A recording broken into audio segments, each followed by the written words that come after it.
Madam, ఒక client call చేశారు ma'am. దేని గురించి? ఇది వరకు permanent hair reduction treatment, laser treatment తీసుకున్నారంట. అవునా? బట్ ఆ ఏరియాలో మళ్ళీ హెయిర్ రీగ్రోత్ వస్తుందంట. మీ విక్టోరియాలో permanent hair reduction best treatment ఇవ్వగలరా అని అడుగుతున్నారు. తప్పకుండా హెయిర్ రిడక్షన్ పాసిబుల్. మన విక్టోరియాలో లేజర్ కన్నా అడ్వాన్స్ అయిన ఐబీ ప్రోబ్ ట్రీట్మెంట్ అవైలబుల్ గా ఉంది. మ్యామ్, లేజర్ కి ఐబీ ప్రోబ్ కి డిఫరెన్స్ ఏంటి మేడం? ఇది హెయిర్ రూట్ వరకు వెళ్ళి అక్కడ నుంచి హెయిర్ ని రిమూవ్ చేస్తుంది.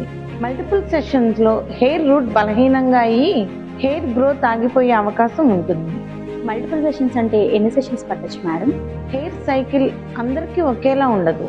హెయిర్ థిక్నెస్ కూడా అందరికీ ఒకేలా ఉండదు. అందుకే ఇన్ని సెషన్స్ అని ఖచ్చితంగా చెప్పలేము. అన్వాంటెడ్ హెయిర్ తో ఇబ్బంది పడే వారికి ఫ్రీ డెమో సెషన్ ఇస్తున్నాం. మీరు ఈ డెమో సెషన్ కావాలనుకుంటే ఈ రోజే కాల్ చేయండి.